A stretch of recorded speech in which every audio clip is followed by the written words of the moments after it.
एक बार एक गुरुजी के पास एक चेला आया। वो चेला के शनि की 7:30 चल रही थी, तो किसी पंडित जी ने बताया, बोले भैया संत जनों की चरणों की सेवा करो, तुम्हारा कल्याण होगा।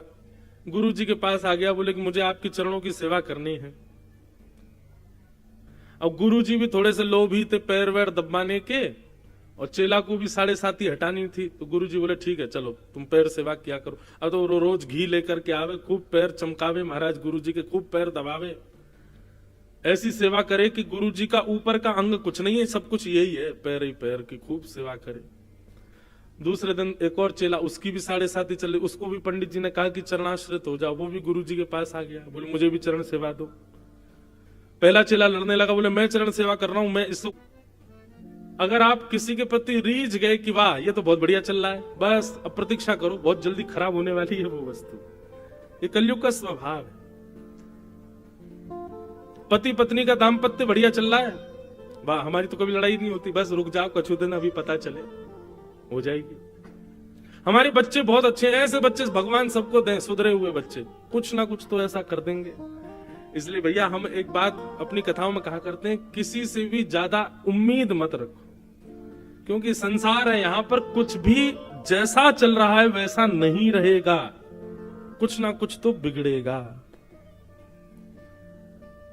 कलयुग है भैया, यहां पर सब सम नहीं रहता है। आज अगर किसी को बहुत प्रतिष्ठा मिल गई है, किसी को बहुत मान सम्मान मिल गया है, एक दिन थोड़ा तो नीचे आना पड़ेगा।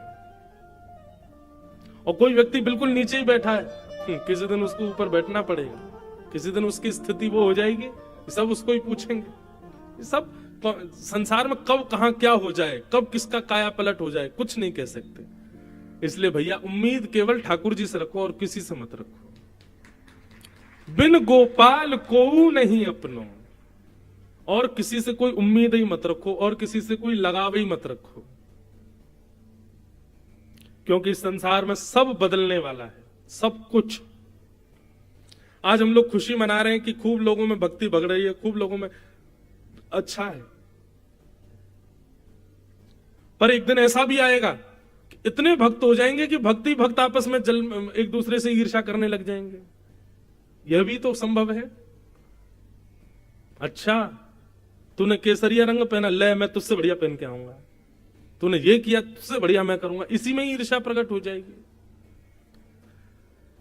दुनिया में सब भक्ति भक्त हो जाएंगे, सब लोग बिल्कुल वैष्णव होते चले जाएंगे, तो भी दिक्कत है। इसलिए सब ये अनुपात है भैया। भोजन में नमकीन नमकीन पाओगे तो बीच में थोड़ा मिठास भी तो चाहिए, और मीठा ही मीठा पाओगे थोड़ी नमकीन तो चाहिए। इसलिए सब सम नहीं रह सकता। एक झूला होता, उसको अंग्रेजी में बोलते हैं रोलर कोस्टर। वो ऐसे ऊपर नीचे नीचे यूं दाएं बाएं ऐसे घूमता रहता है। संसार ऐसा ही है, ऊपर नीचे इधर उधर उल्टा सीधा ऐसे ही होता रहेगा। ये एक जैसा सम नहीं चल सकता, ये संसार का नियम है।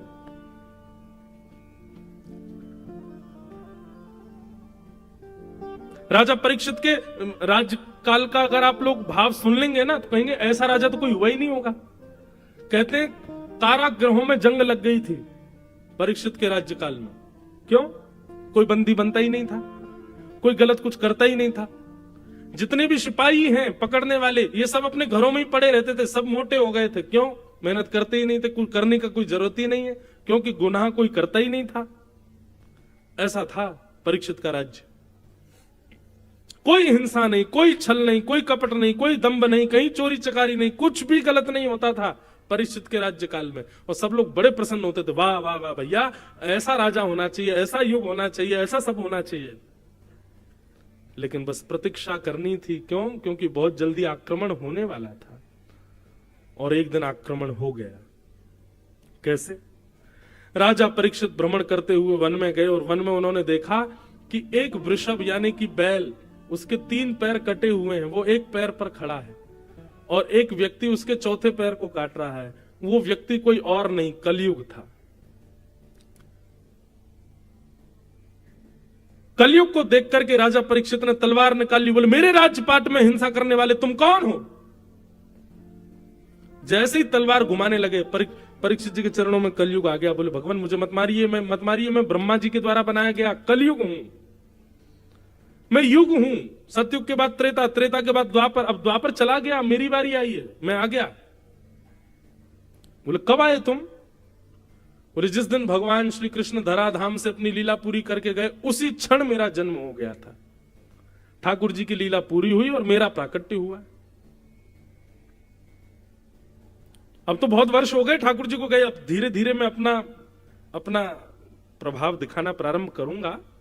अभी तो प्रारंभिक समय था, अब मेरा प्रभाव शुरू हो रहा है भगवान। और प्रभाव देख लो, ये बैल एक पैर पर खड़ा है, ये बैल नहीं है, ये धर्म है। और धर्म के 4 पैर होते हैं, सत्य, दान, दया और पवित्रता।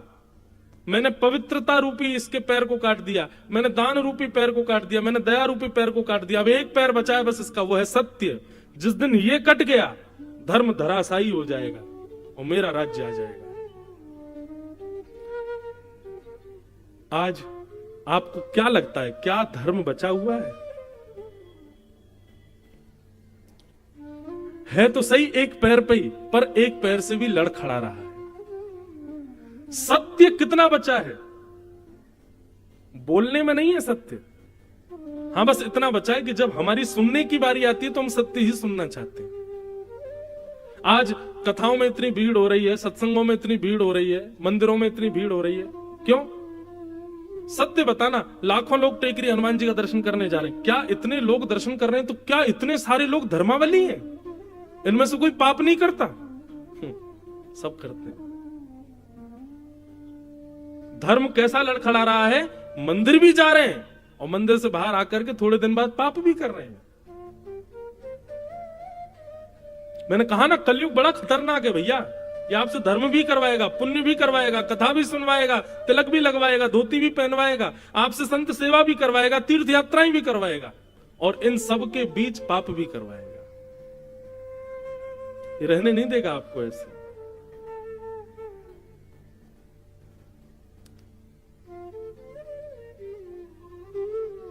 बस इसीलिए मैं बार बार कहता हूं, हम पे समय बहुत कम है।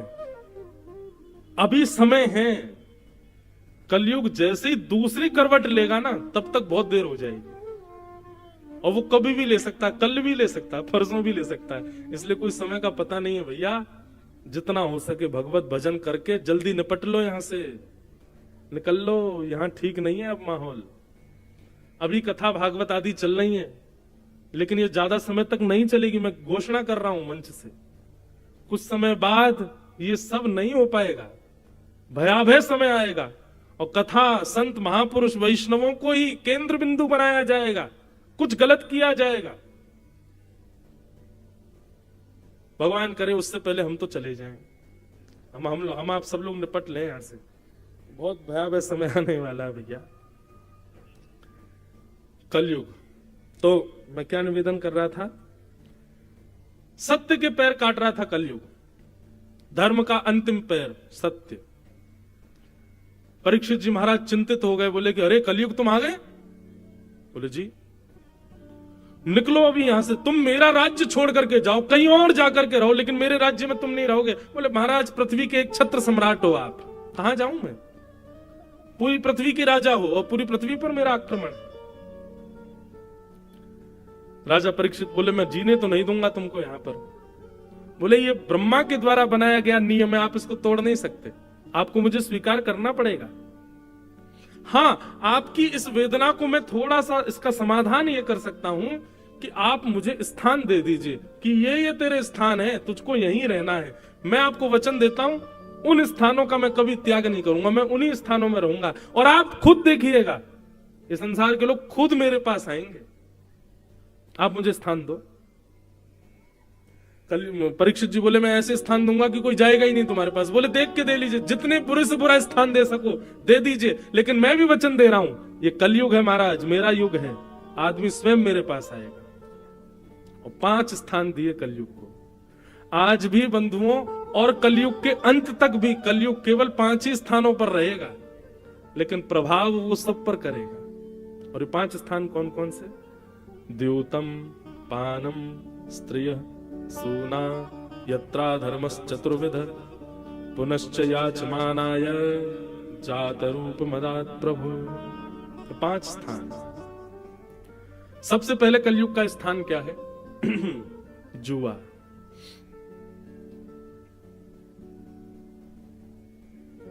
खेल कोई भी खराब नहीं होता, लेकिन उस खेल में प्रयोग किया गया धन और उसको बाजी लगा करके फिर खेला जाए, वो कलयुग है।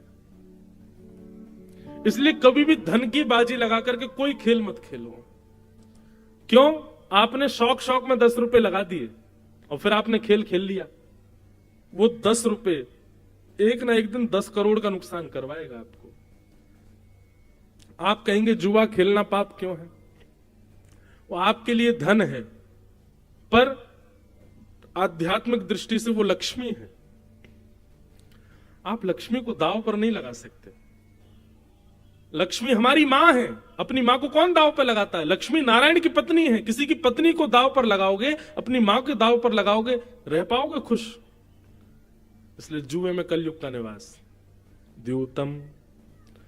दूसरा स्थान है पानम। पहले तो जुआ केवल गांव गांव में वो खेलते थे, पेड़ों के नीचे बैठ के वो ताश खेल रहे हैं, उसी में पैसा लगा रहे हैं, हार गए इतना, ये सब वो सब होता।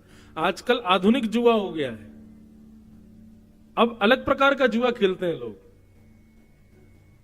और एक बात कहिए, 500 की 1000 की शर्त जो लगाते हैं ना, लगी 500 की शर्त, ये भी जुआ है।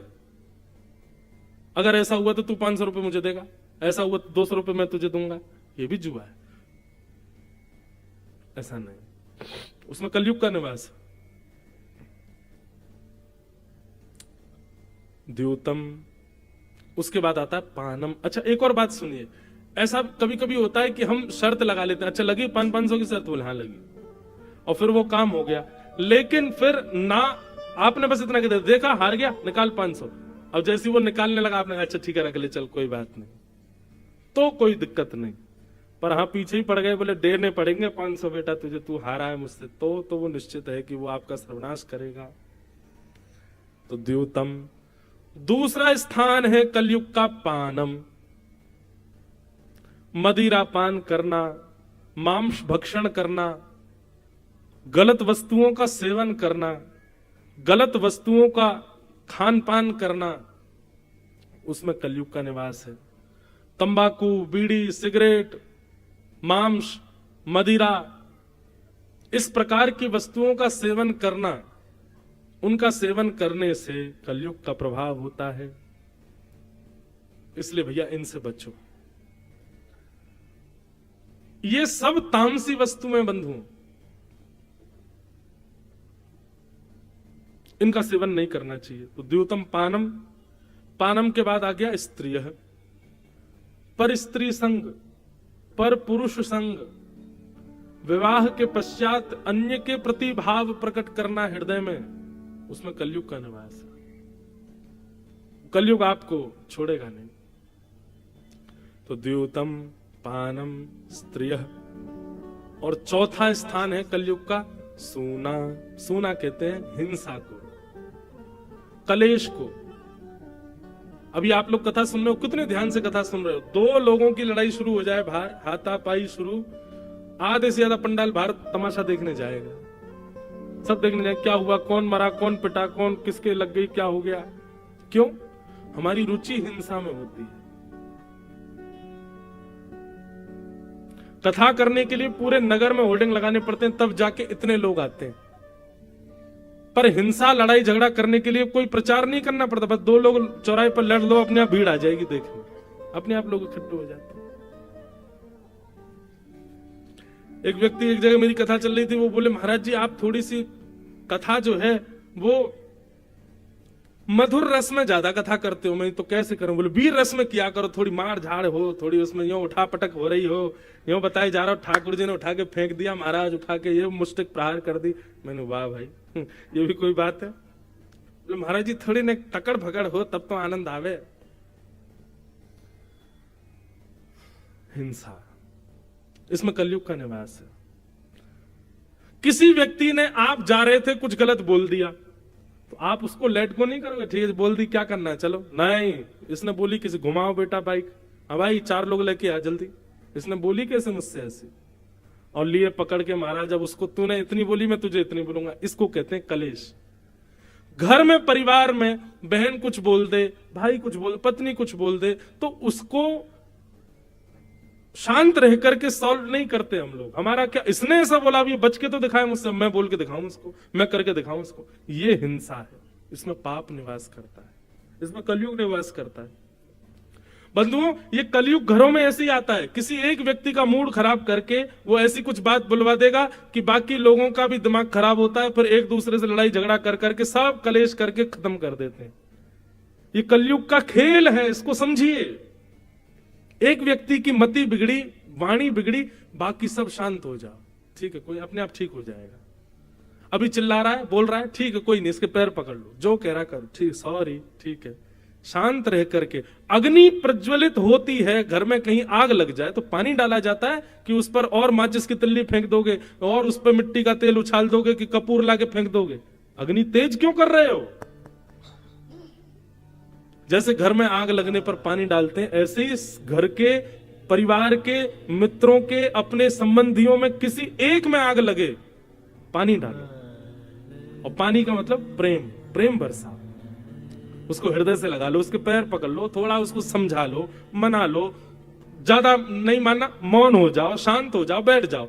जल का जो स्वभाव है वो प्रकट करो। आप अग्नि बन जाओगे तो फिर जल के राख हो जाओगे, और तब कलयुग नाचेगा, आ गया मैं, हो गया मेरा आक्रमण। और फिर जाओगे, महाराज महाराज जी घर में बड़े कलेश होते हैं, क्या करें? बोले हाय टांग लो घर के बाहर, काला ये वो बना के टोटका यूं कर लो, नींबू मिर्च लटका लो घर के बाहर, चप्पल टांग लो एक, उससे ठीक है। अरे कलयुग इनसे रुकने वाला नहीं है। कलयुग का प्रभाव आपके परिवार में हो,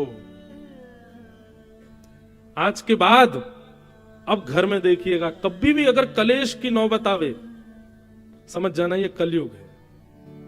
और हमको अग्नि बनकर के नहीं, हमको जल का काम करना। हम जल कैसे बने ताकि ये शांत हो? उसको आने मत दीजिए अपने घर। द्योतम पानम स्त्रिय सोना।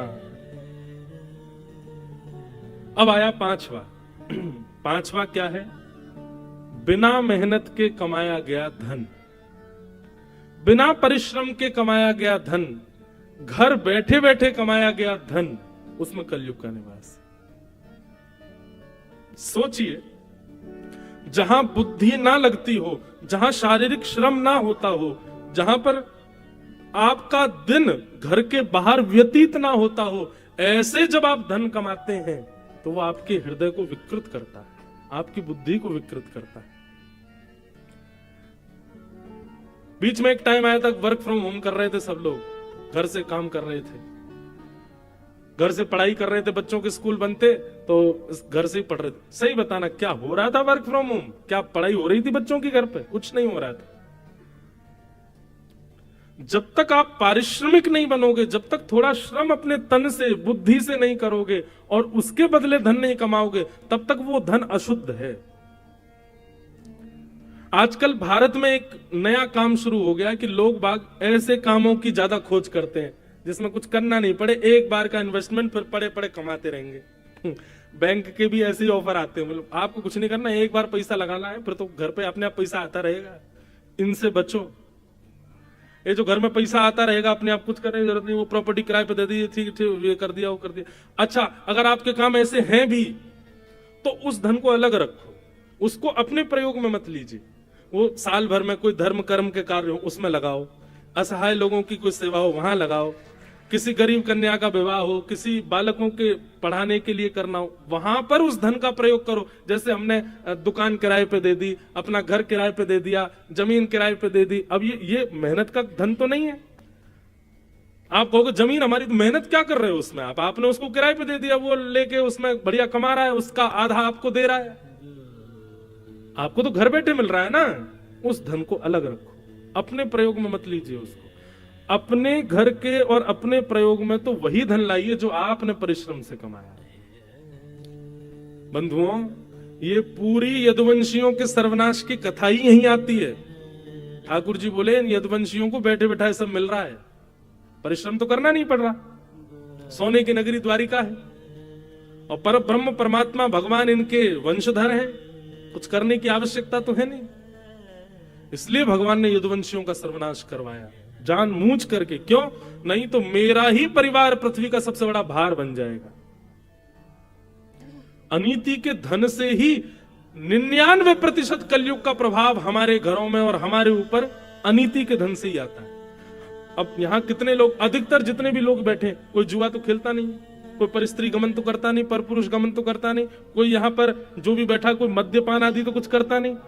तो फिर हमारे घर में कलयुग आ कहां से रहा है? हम लोग कलयुग में रह रहे हैं, इसका मतलब कलयुग है हमारे पास भी। अनीति का धन और दूसरा वो सूना कलेश, यहीं से कलयुग आता है। इसलिए इनसे बचो। और इनसे बचने का एक उपाय बताएं, भगवत स्मृति। ठाकुर जी सदा चित्त में बैठे रहे। लग रहा है कि कुछ हाथापाई कलेश घर में हो गया, उसी समय चाहिए एकांत में बैठ जाओ। श्री कृष्ण गोविंद हरे मुरारे, हे नाथ नारायण वासुदेव, हे ठाकुर जी आप सब मंगल करो, हमें आपको परेशान नहीं करना, पर ये जो कलेश है ये आपकी सेवा में व्यवधान डाला, भगवान इसको कृपा करो, अनुग्रह करो। भगवत स्मृति करके उससे बचने का प्रयास करो। भगवान नाम जपते रहो, भगवत नाम का गुणानुवाद निरंतर गाते रहो, सब मंगल होगा। ठाकुर जी के नाम में बड़ी सामर्थ्य है, उससे बचाएगा। तो ये 5 स्थान है कलयुग के, इनसे बचने का प्रयास करो और हरि नाम रूपी कवच पहन करके रखो, हरि नाम रूपी वैक्सीनेशन लगाते रहो, ताकि इसका असर आपको ना हो कलयुग का। ऐसा करो। कलयुग को 5 स्थान दे दिए। 5 स्थान देकर के राजा परीक्षित स्वयं भटक गए। घर आकर के तिजोरी खोल करके देखी, उसमें बढ़िया एक मुकुट रखा था जरासंध का, वो निकाल करके जैसे ही अपने मस्तिष्क पर धारण किया, अनीति का धन सिर में आते ही कलयुग प्रवेश कर गया। और राजा परीक्षित वन में गए। वन में भ्रमण करते करते प्यास लगी तो शमिक मुनि के आश्रम जाकर के जल मांगा। शमिक ऋषि ध्यान में बैठे थे, ध्यान में बैठे होने के कारण वो जल नहीं पिला पाए। तो राजा परीक्षित को ये नहीं लगा कि ये ध्यान में बैठे, उनको लगा अरे बताओ देखो पाखंडी बाबा, इसके सामने मैं जल मांग रहा हूं और ये ध्यान में बैठा है। मरा हुआ सर्प उठा करके उनके गले में डाल दिया। कलयुग का सबसे पहला प्रभाव क्या होता है बंधुओं? कलयुग का सबसे पहला प्रभाव यहीं से प्रारंभ होता है कि जो धर्मात्मा है उनको देख करके हीन भावना आने लग जाए। जो तिलक लगाते हैं, शिखा रखते हैं, धोती पहनते हैं, मंदिर जाते हैं, कथा सुनते हैं, ऐसे धर्मात्मा लोगों को देख करके उनके प्रति हीन भावना और उनके प्रति मजाक की भावना, उनको देख के हंसी आना और ये क्या पागलपना करते रहते हो, ऐसी बातें मन में उत्पन्न होना, ये कलयुग का प्रथम प्रभाव है। धार्मिक लोगों को उपेक्षित दृष्टि से देखना, ये धर्म का प्रभाव, ये कलयुग का प्रभाव है। राजा परीक्षित बोले अरे ये हमारे सामने नाटक करते हैं, पाखंड करते हैं संत होने का। गले में मरा हुआ सर्प डाल दिया। शमिक ऋषि के गले में मरा हुआ सर्प देख कुछ बालकों ने जाके शमिक के पुत्र को बता दिया, श्रृंगी को, कि तुम्हारे पिता गले में मरा हुआ सर्प पड़ा है, राजा परीक्षित ने डाला है। श्रृंगी ने हाथ में जल लेकर के श्राप दे दिया, मैं राजा परीक्षित को श्राप देता हूं, मेरे पिता का अपमान किया, आज के 7वें दिन उनको तक्षक सर्प डस देगा, उनकी मृत्यु हो जाएगी। राजा परीक्षित लौट करके अपने राजभवन आए। जैसे ही मुकुट उतारा, सोचने लगे आज मैंने क्या किया? एक ध्यानस्थ बैठे हुए संत के गले में मरा हुआ सर्प डाल दिया मैंने। ये मैं कैसे कर सकता हूं? ये मेरा स्वरूप तो नहीं था, ये मेरा स्वभाव तो नहीं था। कभी बंधुओं, जेल में जो कैद होते हैं ना, कैदी, उनसे पूछो कि यार तुमने ऐसा क्यों किया, तो वो यही कहेगा पता नहीं उस समय मेरी मति कैसे घूम गई, मैं कभी सोच भी नहीं सकता था कि मैं ऐसा करूंगा, पर पता नहीं मेरी बुद्धि को उस समय क्या हो गया। ये बुद्धि विकृत ही तो कलयुग करता है। कभी कभी आप क्रोध नहीं करते, लेकिन अचानक आपको क्रोध आया, आपने कुछ बहुत गलत बोल दिया, बाद में आपको फिर रिग्रेट, पता नहीं कैसे निकल गया मेरे मुख से ऐसा, मुझे गलती हो गई, क्षमा करो। ये जो प्रभाव बीच बीच में दिखते हैं ना, यही कलयुग है। कभी दूसरे के ऊपर आपको, आपके अंदर ईर्ष्या नहीं आती, लेकिन अचानक आ जाए, समझ जाना कलयुग है। कभी पर स्त्री पर पुरुष को देख करके कभी भाव नहीं आया, लेकिन अचानक आ गया, कलयुग। और जब जब ये प्रभाव का दर्शन हो बंधुओं, बस उस समय नेत्र बंद कर लेना, त्रिभंग ललित श्याम सुंदर को याद कर लेना।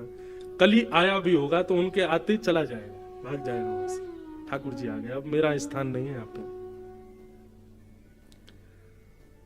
राजा परीक्षित सोचने लगे, मैंने क्या कर दिया, बहुत बड़ा अपराध कर दिया मैंने तो।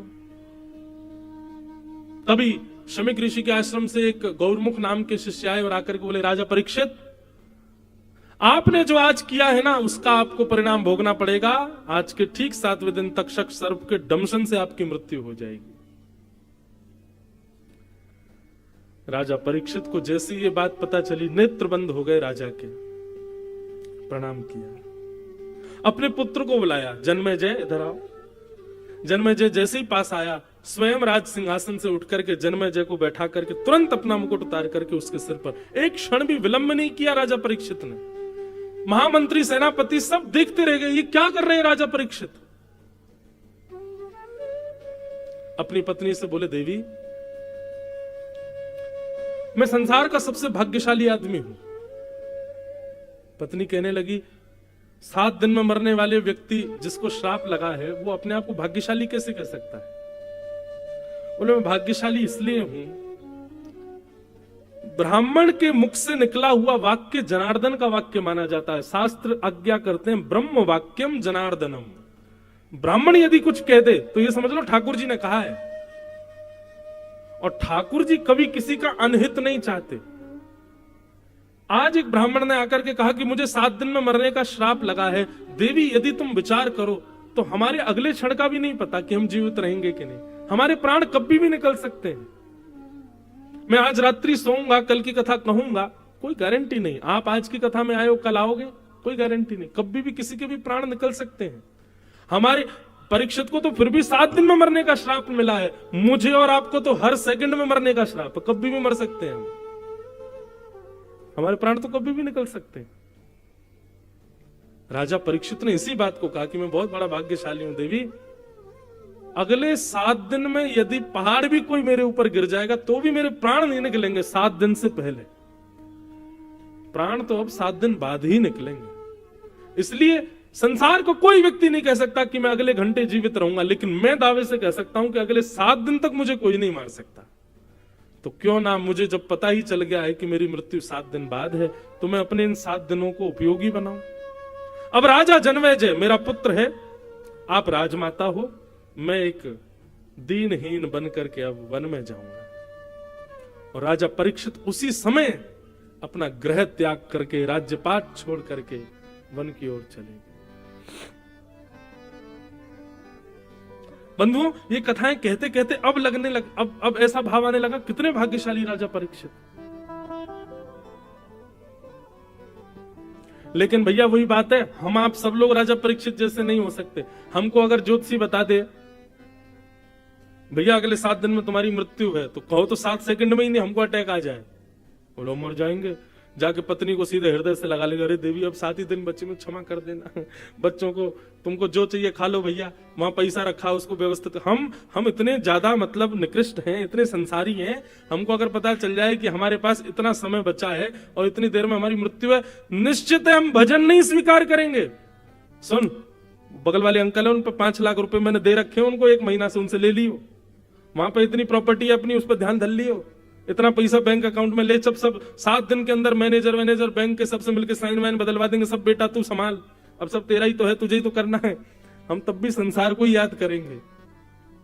लेकिन राजा परीक्षित वन में चले गए और वन में जाकर के गंगा के तट पर जाकर के बैठ गए। अनंत ऋषि वहां बैठ करके भजन कर रहे थे।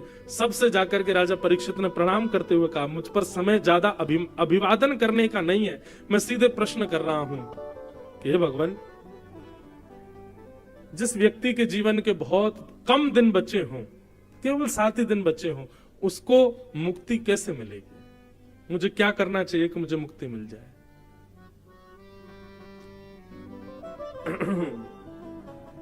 सबने अलग अलग बातें बताई। कोई बोला गंगा जी में खड़े हो जाओ, कोई बोला हिमालय पे चले जाओ, कोई बोला ये करो ये करो ये करो, लेकिन कोई भी प्रमाण से नहीं बोल पाया कि मुक्ति मिलेगी। तभी वहां पर श्री सुखदेव जी महाराज का आगमन हुआ। बोलो सुखदेव जी महाराज की जय। सुखदेव जी आकर के सीधे आसन पर बैठ गए और परीक्षित ने चरण पकड़ लिया। बोले भगवान, परीक्षित ने एक आसन रखा था, आप में से जो जिम्मेवारी ले 7 दिन में मुझे मुक्ति देने की, वो यहां आकर के बैठे। कोई नहीं बैठा उस पे आके। 16 वर्ष के नन्हे से तुम द्वष्ट वर्ष, श्री सुखदेव जी महाराज आकर के उस पर बैठ गए और इतने विश्वास के साथ आकर के बैठे पद्मासन में। राजा परीक्षित को मुक्ति दिलाने के लिए मानो स्वयं चल करके श्री राधा रमन लाल पधारे हो सुखदेव जी के रूप में। सुखदेव जी के चरणों में वंदन किया और कहा, भगवान मेरे जीवन के केवल 7 दिन बचे हैं, मेरी मुक्ति का उपाय बताइए। अब यहां से सुखदेव जी महाराज कहना प्रारंभ कर रहे हैं और परीक्षित चरणों में विनती कर रहे हैं, तेरी शरण में आके मैं धन्य हो गया, तेरी शरण में आके सब लोग करताल बजा के बंधुओं, हम सब भी परीक्षित हैं। हम भी सुखदेव जी से प्रार्थना कर रहे हैं, हे सुखाचार्य जी, इतने अल्प आयु में भगवत प्राप्ति का साधन आप ही हमको बता सकते हैं। हे भागवत जी, आप ही हमको आज्ञा करिए कि हम कैसे भगवत प्राप्ति करें। बंधुओं, आज 4 दिन हो गए कथा को, 4 दिन की कथा और शेष बची है। सब लोग भागवत जी से प्रार्थना करो, हे भागवत जी, हम बड़े भाग्यशाली हैं कि आप चल के हमारे नगर में पधारी, आप आकर के ये सुंदर ज्ञान हमको प्रवाहित कर रही हैं, जिससे हमारा जीवन सुखद आनंद में बनेगा। इसलिए सब लोग करताल बजा करके भागवत जी से प्रार्थना करते हुए गाओ, तेरी शरण में आके मैं धन्य हो गया, तेरी शरण में आके मैं धन्य हो गया। जन्मों की प्यास थी जो, की प्यास थी जो, जन्मों की प्यास थी जो, की प्यास थी जो, संपन्न हो गया, तेरी शरण में आके मैं धन्य हो गया। ताल बजा के गाओ, श्री राधा रमन लाल की, श्री टेकरी हनुमान जी महाराज की।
धन्यवाद हो गया। अगर आप मिल गए तो धनवान हो गया। अरे आप मिल गए तो धन्यवाद हो गया। ओ जन्मों की प्यास थी जो, जन्मों की प्यास थी जो, जन्मों की प्यास थी जो, जन्मों की प्यास थी जो, संपन्न हो गया। तेरी शरण में आके मैं धन्य हो गया। तेरी शरण में आके मैं धन्य हो गया। बंधुओं, ये भागवत जी जीवन में आई है, निश्चित ही धन्य हुए ना हम लोग। कैसे सुंदर भाव, कैसी सुंदर लीला, कैसी सुंदर कथा, कैसे सुंदर मार्ग हमको प्राप्त होते हैं भागवत जी से। इसलिए वास्तव में धन्यता का अनुभव करते हैं हम लोग। इसलिए बड़े भाव से करताल बजा करके, दोनों भुजा उठाकर करताल बजा करके बोलो भागवत महापुराण की।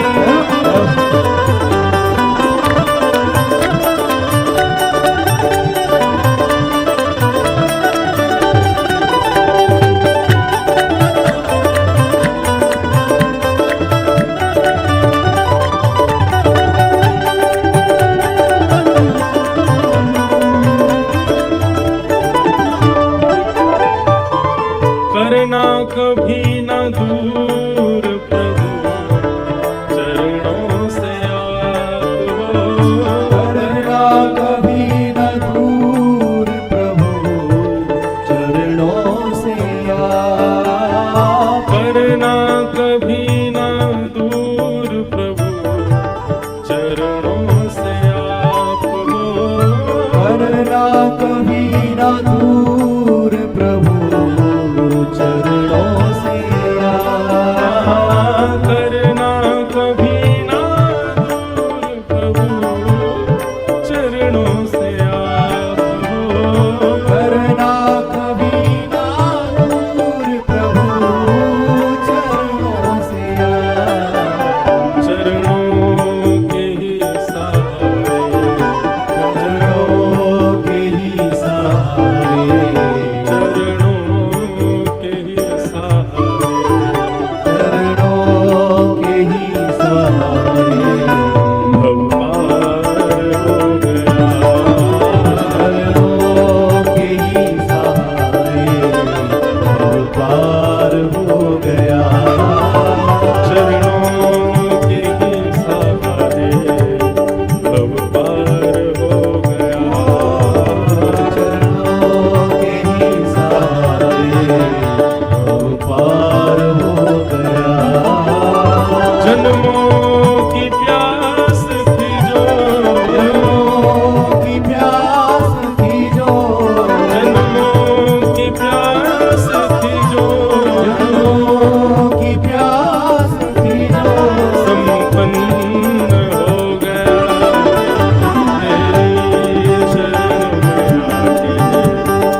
की जय। श्री सुखदेव जी महाराज की जय। श्री परीक्षित जी महाराज की। बंधुओं, जीवन में ठाकुर जी कहते हैं मैं मानव के ऊपर 3 कृपा करता हूं, जीव के ऊपर 3 कृपा करता हूं। बहुत ध्यान से सुनिएगा सब लोग। हम पे कौन सी हो गई है नेक्स्ट सुनो। ठाकुर जी कहते हैं सबसे पहली कृपा मेरी क्या है? कि हृदय माध्यम सुलभम सुदुर्लभम।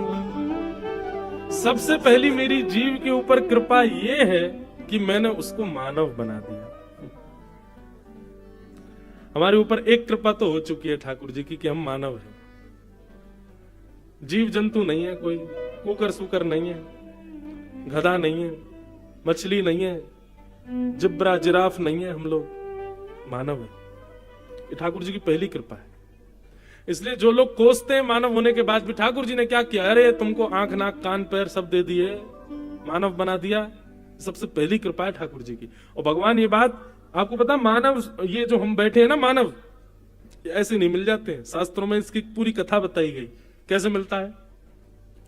84 लाख योनियों में मैं और आप हम सब घूमते रहते हैं, कभी चींटी बनते हैं, मर जाते हैं, फिर ठाकुर जी के पास जाए, ठाकुर जी एक बार एक मौका दे दो हमको। क्यों? इस 84 लाख योनियों के चक्कर से बचने का एक ही द्वार है, एक ही मौका है, और वो है मानव। मानव बनके ही आप इस चक्कर से निकल सकते हो। अन्य किसी योनि में अगर आप किसी योनि को देखते हैं, कुकर सुकर और छिपकली आदि इनको देखो ना, तो ये समझना अब ये बहुत भटकने वाले हैं, अब इसके बाद ना जाने क्या बनेंगे, फिर कहीं जाएंगे फिर कहीं जाएंगे। तो हम लोग पहले कभी चींटी बने, मर गए, फिर ठाकुर जी के पास गए, ठाकुर जी एक मौका दे दो भगवान। नहीं, अभी जाओ जाओ कुकर बनो, कुकर बना दिए, फिर मर गए, फिर आए ठाकुर जी एक मौका दे दो, नहीं अब सूकर बनो, सूकर बना दिए, फिर आगे ठाकुर जी एक मौका, ना अब भैंस बनो, जाओ दूध पिलाओ सबको, भैंस बन गए, भैंस बन के आगे ठाकुर जी, नहीं अब मछली बनो, जाओ मछली बन गए, मछली के बाद कॉकरोच बनो, जाओ बाथरूम में पड़े रहना सबके, बना दिए। इस प्रकार ठाकुर जी जब हमको बहुत, जब हम बार बार प्रार्थना करते, गिर जाते, पड़ जाते ठाकुर जी के आगे, ठाकुर जी एक मौका, बस एक मौका दे दीजिए, तब ठाकुर जी कहते हैं अच्छा चलो ठीक है।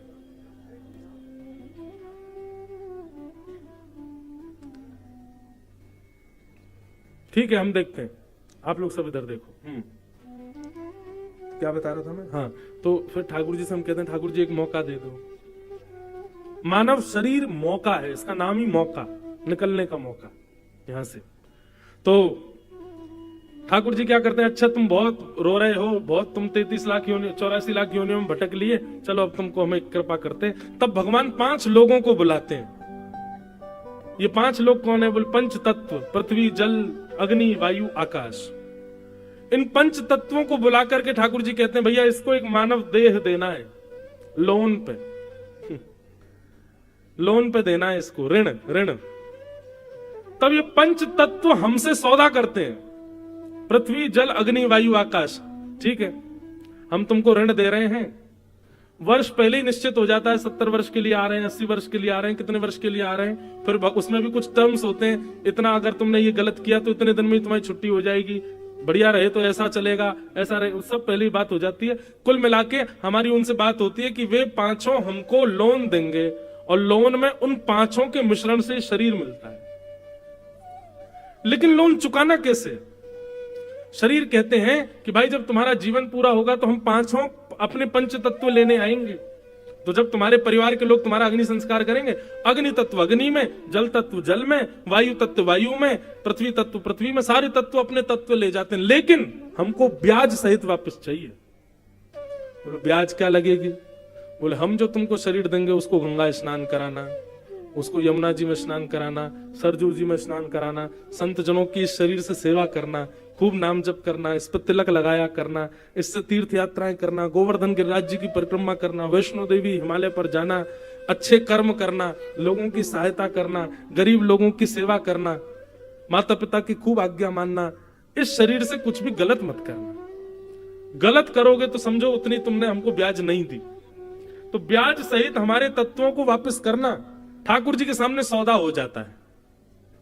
ठाकुर जी कहते हैं भैया अब तुम्हारी बात हो गई, चलो तुम बहुत दिन से रो रहे थे, अब तुमको हम मानव बनाते। तब जाकर के ठाकुर जी हमको मानव बनाते। 7वें महीने जब मां के गर्भ में होता है तब भी हमको याद होता है कि हम क्या क्या बात करके ठाकुर जी से आए और हम कहां कहां योनियों में घूम के आए। 9वां महीना प्रारंभ होते ही जैसे हमारे प्रकट का समय आता हम खुश होने लग जाते, अब हमारा जन्म होगा। और जन्म लेते ही जब तक माता पिता भाई बंधुओं को नहीं पहचानते तब तक भी हमको सब याद रहता है, लेकिन जैसे ही ये माया अपना जाल डालना प्रारंभ करती है, ये माँ है, ये पिता है, ये भाई है, बंधु है, तुम्हारी इतनी संपत्ति है, तुम इतने पैसे वाले घर में हुए हो, तुम्हारा इतना सब कुछ है, ये भोग है, ये विलास है, इतने सारे संसार में ये सब, ओहो इसकी चकाचौंध में इतने अंधे हो जाते हैं, भूल जाते हैं सब ठाकुर जी। फिर ठाकुर जी बीच बीच में आपके पास पत्र भिजवाते हैं। किस रूप में? जैसे गुना में कथा हो रही है, ये ठाकुर जी ने एक पत्र भेजा, बोले बेटा समझ जाओ तुमको मानव बना के भेजा हमने, है कथा में जाओ सुनो व्यास जी से, क्यों आए हो तुम पृथ्वी पर। लेकिन बाहर से ही बोर्ड देख करके चले जाता है, अरे कहा भीतर बैठे 3 घंटा क्या करना है हमको।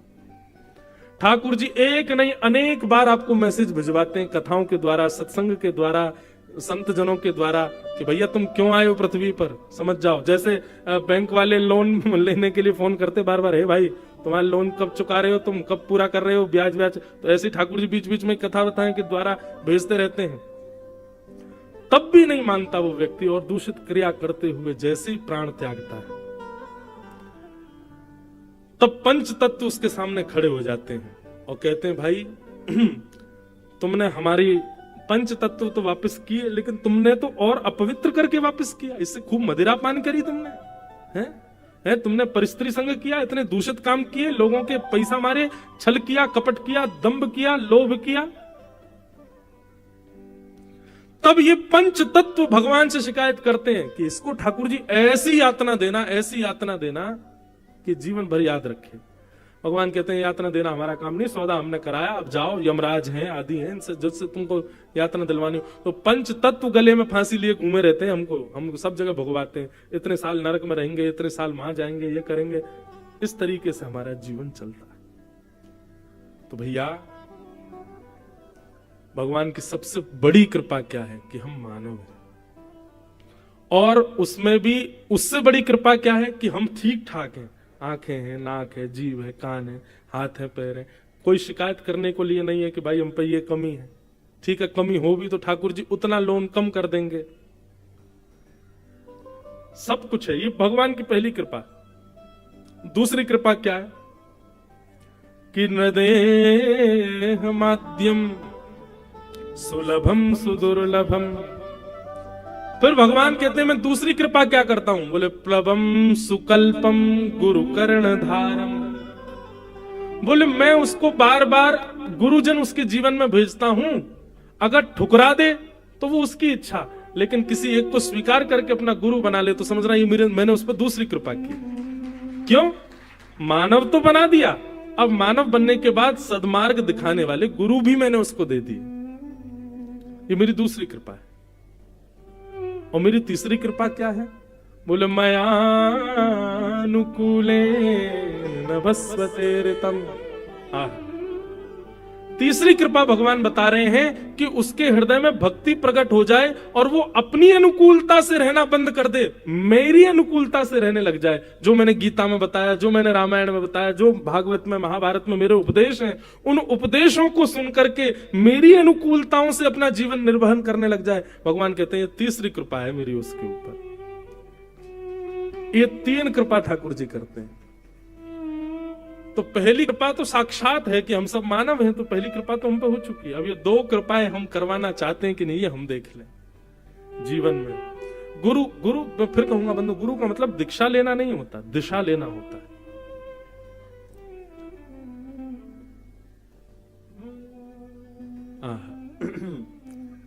श्री सुखदेव जी महाराज के चरणों में परीक्षित बैठे हैं और परीक्षित जी बैठ करके कहते हैं भगवान मेरे जीवन के केवल 7 दिन बचे हैं, मुझे मुक्ति के लिए क्या करना चाहिए, कृपा करके बताओ।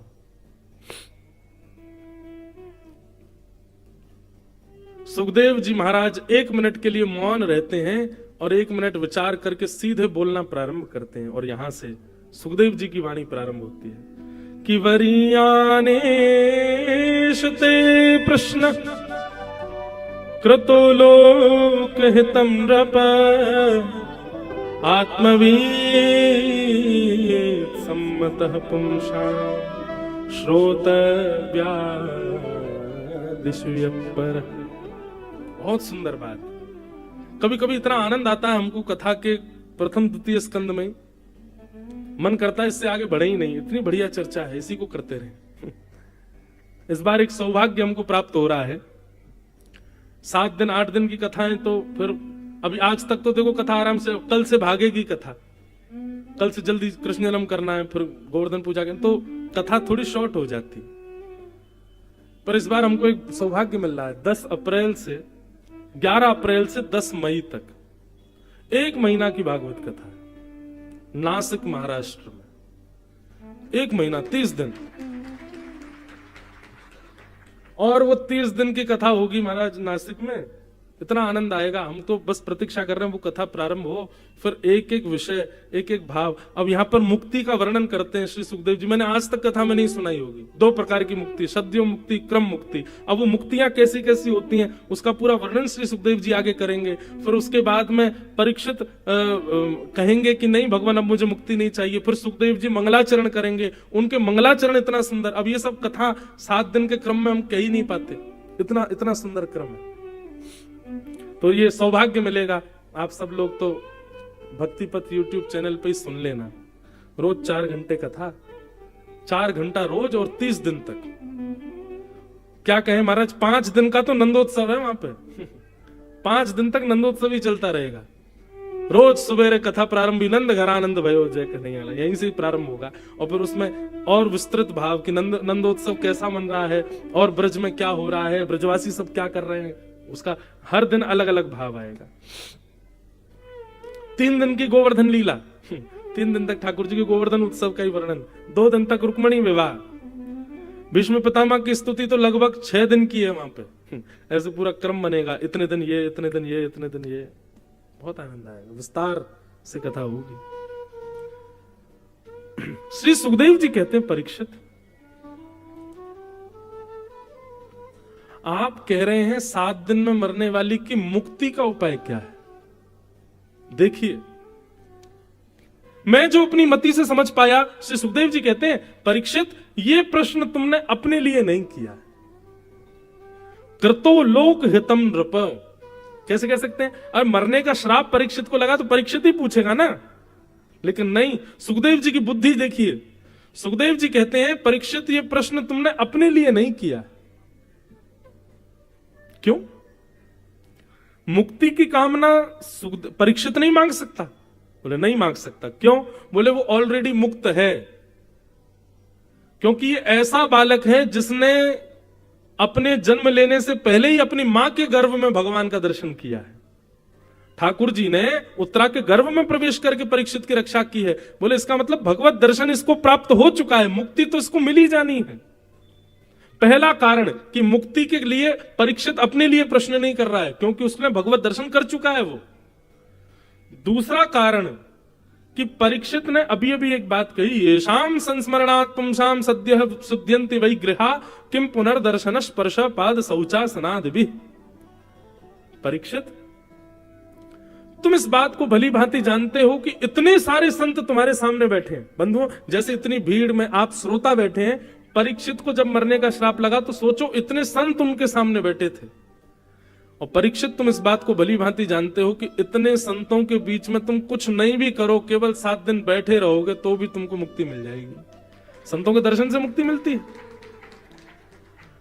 तो एक तो तुमने भगवत दर्शन किया है, दूसरे इतने सारे संत तुम्हारे सामने बैठे हैं, और तीसरा, परीक्षित, यदि तक्षक सर्प से तुमको डसवाना ही था तो श्रृंगी 7 दिन का समय नहीं देता। वो सीधा बोलता कि अभी इसी वक्त तक्षक सर्प डस देगा और राजा परीक्षित की मृत्यु हो जाएगी। उसने 7 ही दिन क्यों दिए तुमको? मुक्ति पाने के लिए, और जो तुम मुक्ति मांग रहे हो ना, इस मुक्ति को पाने के लिए 7 जन्म, 7 साल, 7 मिनट, 7 सेकंड की भी आवश्यकता नहीं है। मुक्ति के लिए कितना समय चाहिए? बोले एक क्षण। सुखदेव जी कहते हैं किसी व्यक्ति ने जीवन भर पाप किया हो, जीवन भर दूषित काम किए हो, जीवन भर गलत काम किए हो, और ऐसे व्यक्ति के प्राण निकलने वाले हो, शरीर पूरा ठंडा पड़ गया हो, बस अंतिम श्वास नाक से निकलने वाली है, प्राण निकलने वाले हैं, और उसी समय उसके कान में कोई कह दे हरिश शरणम, तो उसके जीवन भर के सारे पाप समाप्त, तो उसको मुक्ति मिल जाएगी।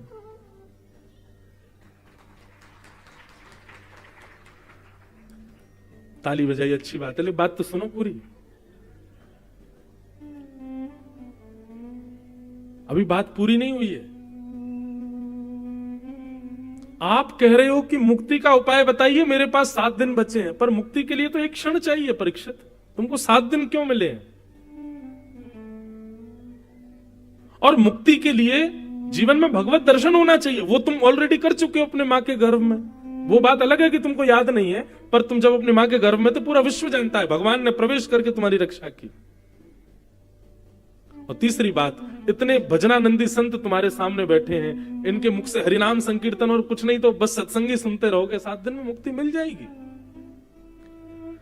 उसके बाद भी तुमने मेरे आने पर यह पूछा कि जल्दी मरने वाली की मुक्ति का उपाय क्या है। मुझे इससे यह बात समझ में आई कि तुम ये अपने लिए नहीं पूछ रहे हो, क्योंकि तुम तो एक क्षत्र सम्राट हो, तुम्हारी मृत्यु के